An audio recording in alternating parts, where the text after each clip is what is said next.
welcome to XTV's news broadcast for Tuesday, May 20, 2025. Making the headlines tonight, family court driver perishes in Orange Walk RTA. Honorable Panton agrees with SOE court ruling, urges government to pay damages. And UEF continues to protest against a lack of HERE Act.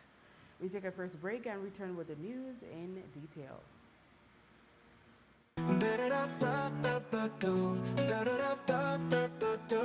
Come the banquet, find your way in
Welcome back with your news. I am Drea Espinosa. Reports are that family court driver 53-year-old Raymond Alric Belgrave has passed away following a road traffic accident between miles 51 and 52 on the Philip Golson Highway in front of the Caribbean Tires just outside Orange Walk Town. The incident occurred around 11 a.m. this morning. Reports are that Belgrave was traveling northwards in his government-issued Futon pickup truck when he lost control of the vehicle as he approached the roundabout at the entrance of Orange Walk. The pickup then flipped near a fence, went over it, and eventually came to a stop inside private property. Belgrave was found dead at the scene. On Monday night, leader of the opposition, Honorable Tracy Panton, posted on her Facebook page that she agrees with Justice Nadine Nabi's ruling in the Belize High Court on May 15 concerning the July 2020 State of Emergency SOE, which was challenged by 16 men who were detained for varying periods of time. Justice Nabi ruled the SOE to be unconstitutional as it violated the fundamental rights of those detained without justification. Panton is now calling on the government to pay the damages awarded by the High Court. In her Facebook post, she states in part, quote, "This ruling is a powerful reminder. The rule of law must never be suspended without just cause. Emergency powers are not a blank check. They must be exercised with caution, transparency, and full respect for citizens' rights. As the government continues to declare new SOEs, we urge strict adherence to constitutional safeguards. Arbitrary detention must never become a tool of the state. We call on the government to immediately settle the damages awarded by the court and to ensure that the constitutional rights of all Belizeans are fully protected," end quote. Sandfly Key is a small key off the coast of northern Stan Creek District. On Monday, the Belize Flats Fishery Association, BFFA, held a press conference in Belize to alert the nation that they have discovered developmental on the key, which stakeholders say could damage the fragile ecosystem and the livelihood of many in the area. Eworth Garbett, the president of the BFFA, said that they would to have stakeholders be involved in the decision-making process. We'd like to reach out to a PM and the whole ministry. It's very important to know that we appreciate your hard work that the ministry have been doing, but today we like to work not as hard. We like to work together. When all our work, nobody feel the weight. When we are saying for donkey years that we go the wrong way, watch a mangrove, they get scattered left, right, and center. The main subject here today is saving the heritage, talking about the degradation, or just simple for me out from bottom of the sea. How then they chop down every mangrove so. And then we have minister to talk about plant back after you chop down. You do not plant back an ecosystem. That's not possible yet. The next thing I want to reach out to the government and direct to the Prime Minister was a little disheartening for me when I said at the budget reading. They talk about foreign-owned investment. We're number one, only us two. No, I think we're number one, if I'm not mistaken, for this for the last 4 years, etc. Is that because we have the most stringent law and beneficial law for Belize and Belizean? Is it because the foreign investors love Belize so much they want to left as much in the kitty jar for us? I'm only saying that. My experience is saying otherwise. I have three simple things. Is it beneficial to our environment? So far, I say we're part of that, not even our balance, the rate, you say it again, with a rate, with resource in search of money. Is it beneficial for the local people, for the bottom-up approach? It's trying to get there, and sport fishing, which I represent, is one that is hanging on the strongest. And is it even beneficial for the foreign-owned investors?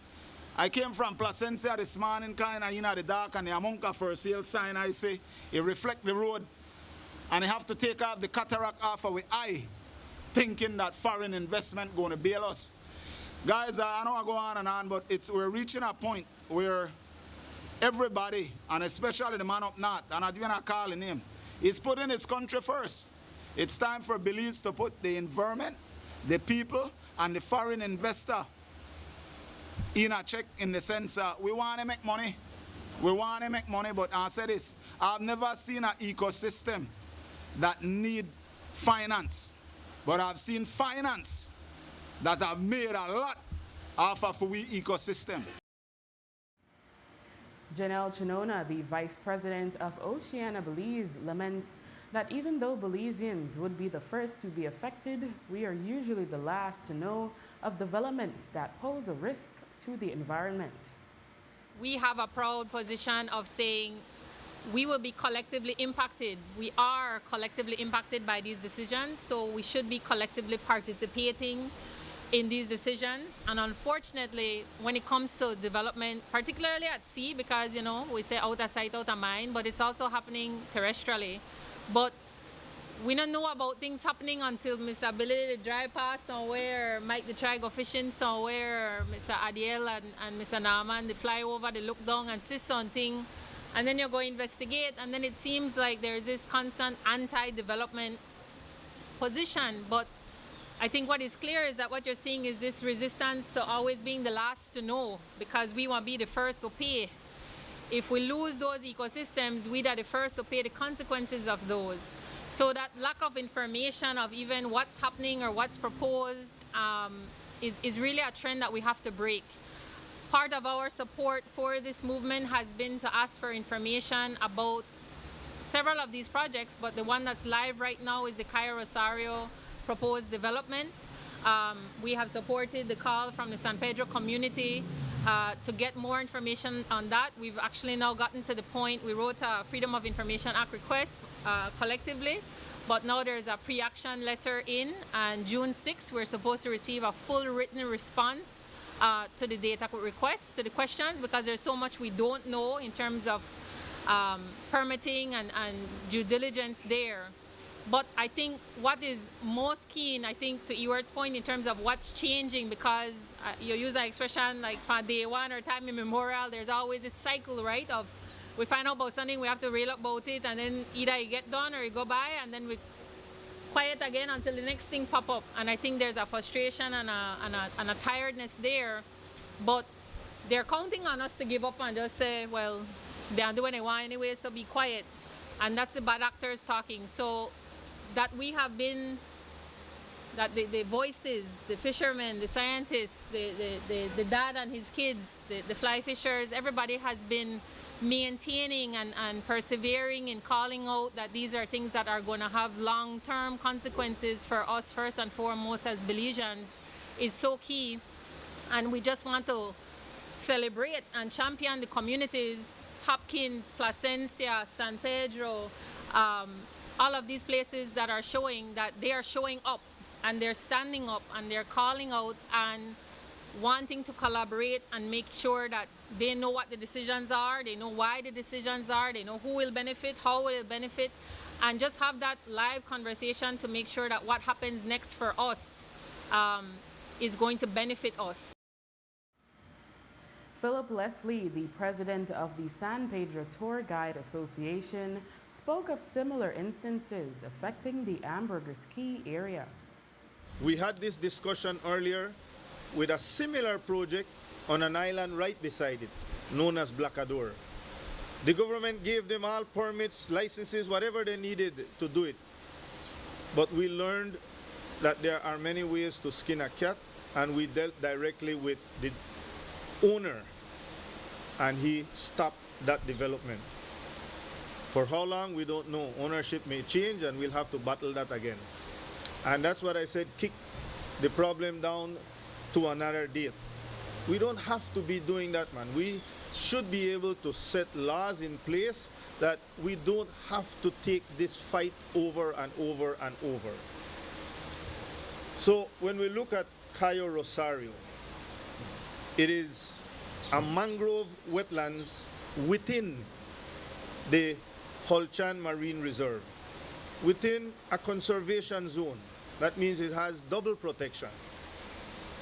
That means that the developer of that island because that's what we're getting in Belize. You know, we're not getting investors. That's a sad part here.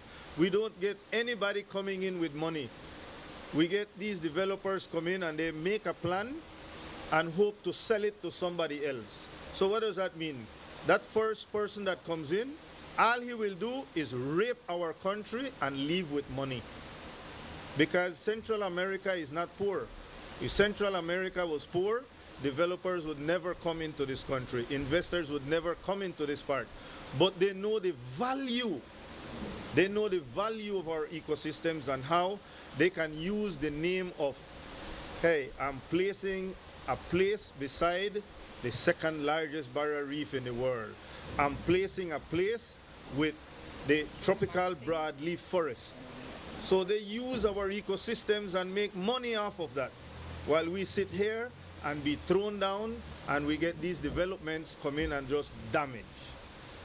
So you place this. The part that has us upset is that we have placed it into a protective status. What gives the right to any department or any CEO to give a permit to someone to go and develop when it is placed in a protective status? For that to happen, they have to de-reserve that area and then do that. They have not done that. So that thing is wrong. It is not placed well.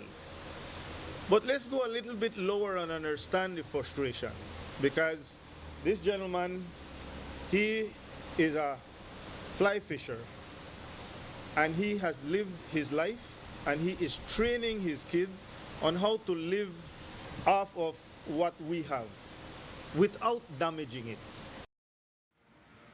Adiel Perez, the Director of Science at the Bonefish and Tarpon Trust, explained how this type of development affects the environment. And studies in Belize have shown that coral reefs are the most diverse ecosystems when there are mangroves and seagrass nearby.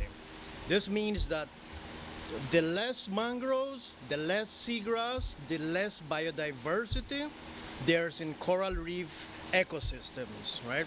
So this means, right, that the livelihoods that depend on these ecosystems would be adversely and affected in the long term. And with that, of course, the economies that these ecosystems generate.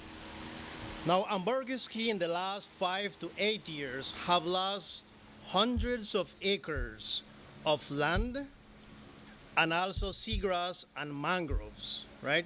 This means that the services have also been lost.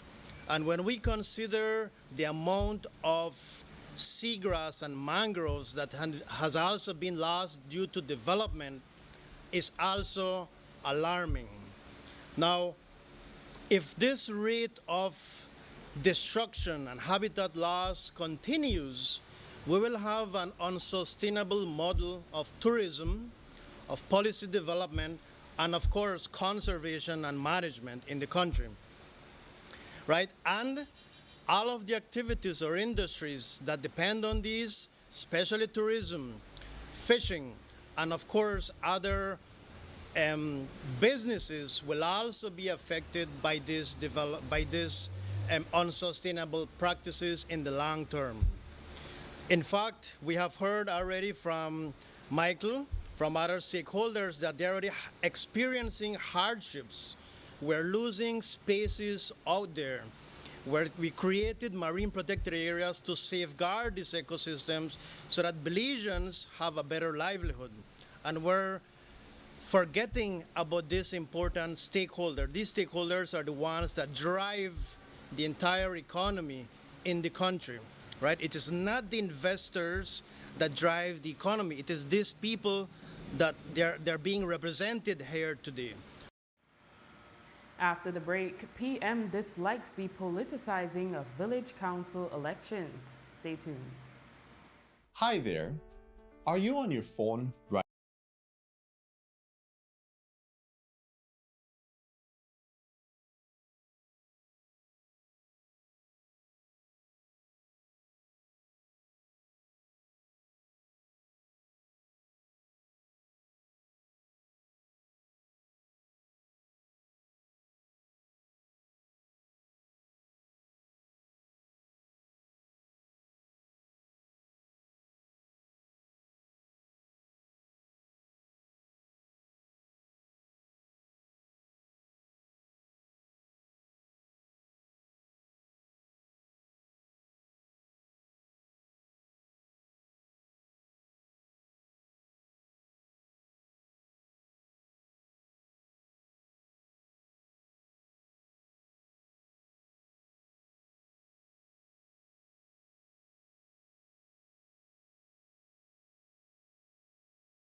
where you are better off alive than dead.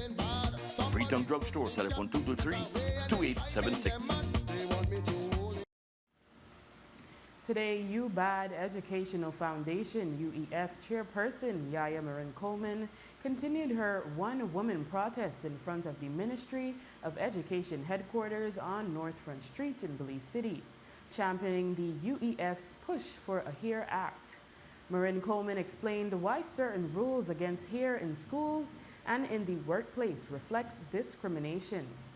Today at day 259 since UEF calling mostly on Tuesdays on WB for building a wider awareness for the listeners, viewers, and people streaming of what racism and discrimination is. And here discrimination, that one expression of racism. And it comes with the colonial church-state system. And the Constitution of Belize offer the protection that Belizeans overall have a right to the freedom of cultural expression, and students in particular the right to education. UEF expand with advocacy for bring pressure upon the Ministry of Education. That's why the OCHA in front of the Ministry of Education headquarters in Belize City on North Front Street, and to the Minister of Labour for so that Belizeans have the right of cultural expression for go to work and school with their hair any way they want, as long as they clean, and as it relates to students, then send them back home from school. And just did already. So in the documented cases that we had, it was 11 cases over a period of a number of years. At the time when I did the research, I stopped at 2024 because that's when we started this campaign. But now we know in 2025, I think it was some ACC students. So the complicity of the government is that, like you say, ministers of education under both administration, chief executive officers and chief education chief executive officers and chief education officers give lip service whenever a case is reported, and not all cases get reported. But just talking that, we need one national HERE law with severe penalties for ensure that the violations stop. And so, for me, this gives me an opportunity. They're not like I want to walk up and down in the sun. What I want to drink something cold and read a book. But we only there because other people make sacrifices for we there. And so that learning exercise for me, people pass the brother within half an hour this morning, pass a nice bottle of water for me cold. But brother just pass give me juice. People stop and talk with me, tourists pass and ask questions. So I appreciate the opportunity where I have to engage people. And not everybody always agree with you. So even when people don't agree with me, I still listen. And like one of the points where brother make one time when I'm in the hotel, he said that yeah, there are some public schools and there are some private schools that allow children to come and hear how they want. And that's true, I'm not saying that enough. There are some, but not most of them. Marin Coleman said with new ministers in place, she is hopeful that positive change can be made. Here we are again, about to start another academic year. The difference is we have one different minister of education. And I hope one different. Before I want to protest again next Tuesday, I want to walk from Ladyville to Belize City. I intend to write one letter to him. It just getting the 13th of March. I'm going to get time for settling leave it. Why hopeful with this one? Hopeful because he's a former teacher. And he never just one teacher. He have Oscar, Kenya, have lived experience in a different areas of management, top management in education. So I hope that for him live experience will make him more sensitive and aware when we approach him on this. Now I know Florence Marin Jr., he's the Minister of Labour, because of the same concern we have for people who are employees. I have to send two of them one letter. Also, since the last time, we may meet with Human Rights Commissioner Belize because we look for solidarity groups. We had met with them in March, and then if we don't want follow-up action, but so far they don't follow up back with we yet. And then in December last year, I sent one email to the executive director of the NCFC. I checked book April, December, January, February, 4 months, that what?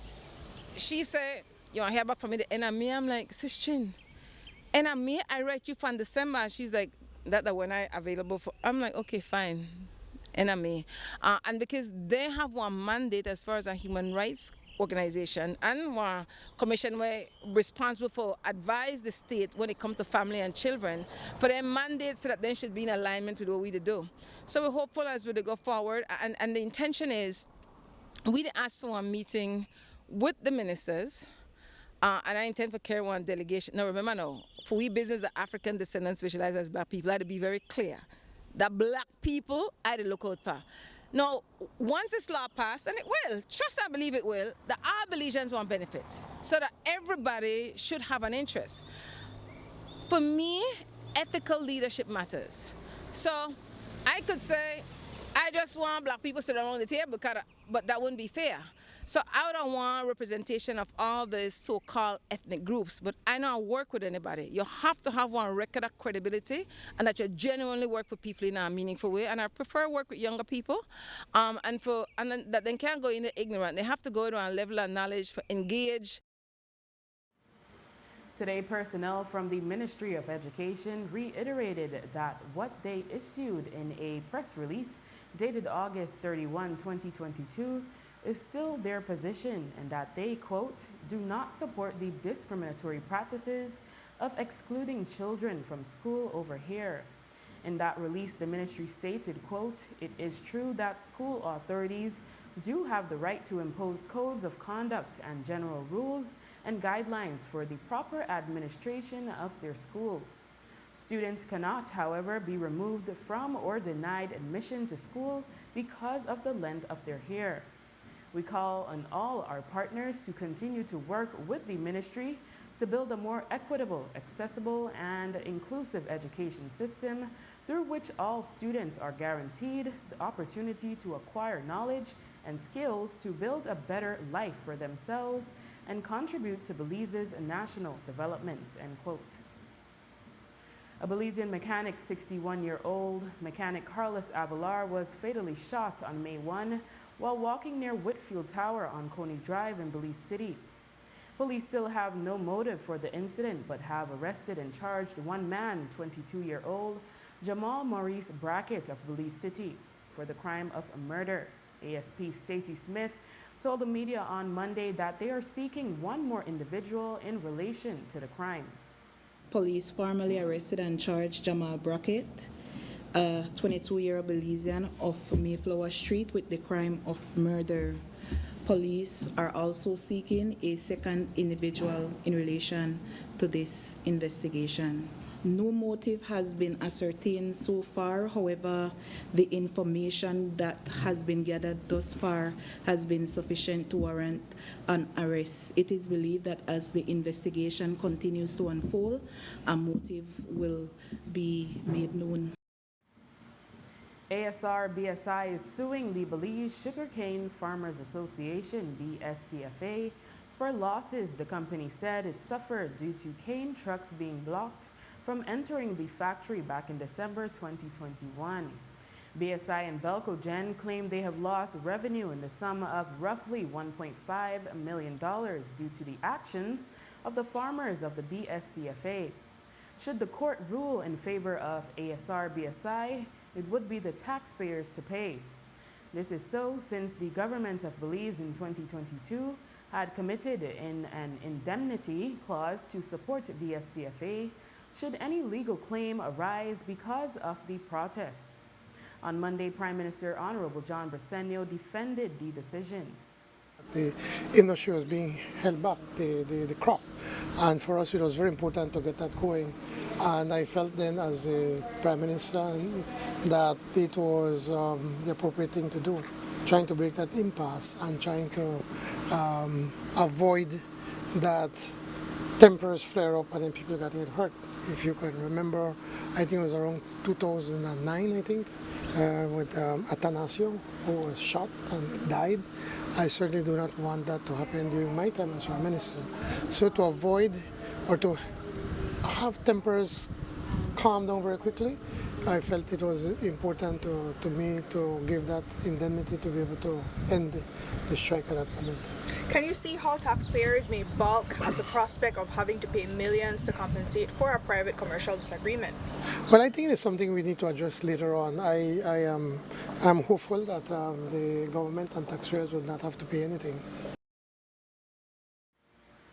A number of village council elections across the country have been deemed uncontested as no opponent came forward on nomination day. When asked about this on Monday, the Prime Minister, Honorable John Briceño, told the media that he does not like that the village councils have been politicized. That's one of the things that I really dislike about this whole system, whereby we have politicized this whole village council elections. And unfortunately, whilst all parties have to take some kind of responsibility for it, but it happened mostly in the last 13 years of the previous government, when they were constantly just boasting, we're winning so much, we're winning, and putting their candidates. I have one village, and I did not put a team until 3 years ago for the very first time. I used to let them alone, and but I wish we didn't have to do that. I wish we could find a way where we could remove the politics out of village councils. After the break, EU in Belize holds second edition of EU in the Park. Stay with us. Imagine getting rewards for your spending. Smart prepaid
and keeps your social security information right at your fingertips.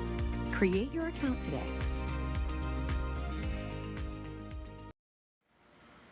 10 former commissioners of the People's Constitution Commission, PCC, on Monday submitted a letter to the Prime Minister, Honorable John Briceño, indicating that they object to the final report presented by Chairman of the PCC, Anthony Chinona. The group includes commissioners from the National Women's Commission, University of Belize, National Students Union of Belize, Young Leaders Alliance of Belize, Maya Council's representative, BNTU, PSU, and LGBT representatives. The group states that the final recommendations were not endorsed by the majority of the PCC, did not result from a process that adhered to the law governing the work of the PCC, and did not include any of their submissions, despite being told they would be given a chance to do so. This letter follows a previous one dated April 30, 2025, where 6 commissioners communicated their concerns to the chairman. These concerns highlighted where procedural mismanagement of the process and violations, adherence with the consensus principle that does not exist in the law, inconsistent record keeping, and bad faith management of the recommendation report. The commissioners state that their concerns were ignored by the chairman. The group is now requesting a meeting with the Prime Minister before the end of May to further explain their objections. They also ask that their objections be taken into consideration during the review of the final report before being presented to the National Assembly. The Belize Police Department is in mourning after losing one of their own. The department announced the passing of Corporal Michael Flowers, who has served for over 30 years. Staff Officer ASP Stacy Smith spoke of the type of colleague and person Corporal Flowers was.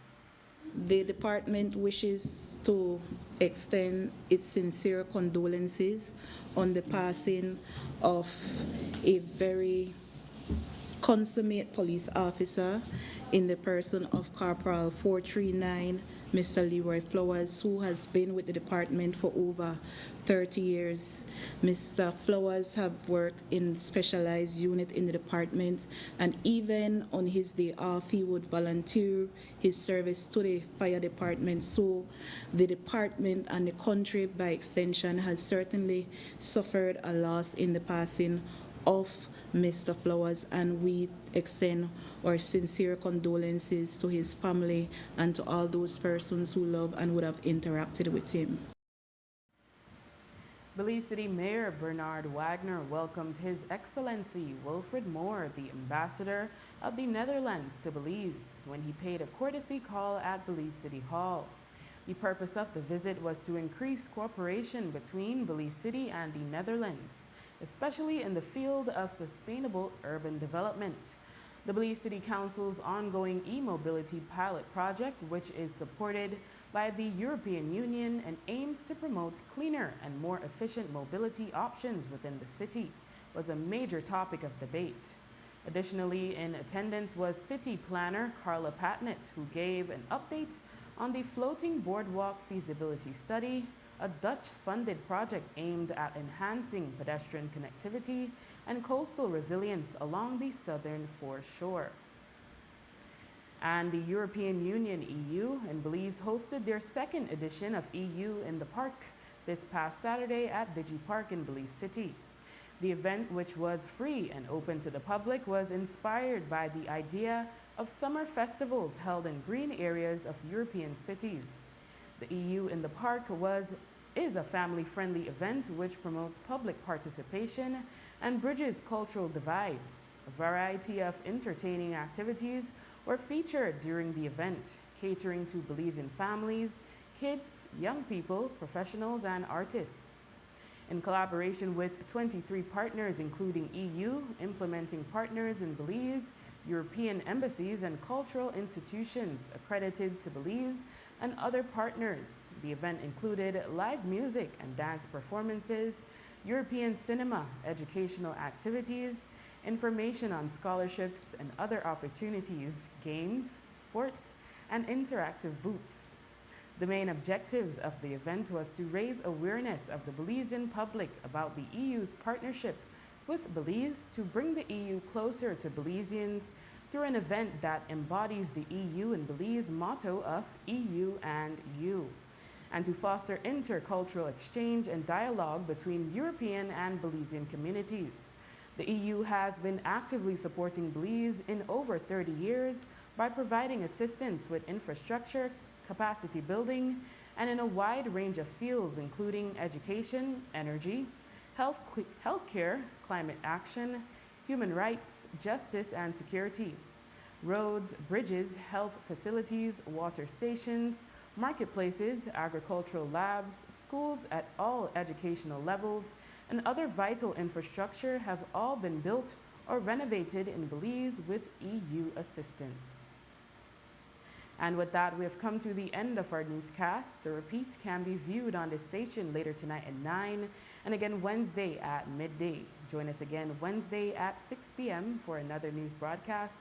I am Drea Espinosa. Have a safe and enjoyable evening.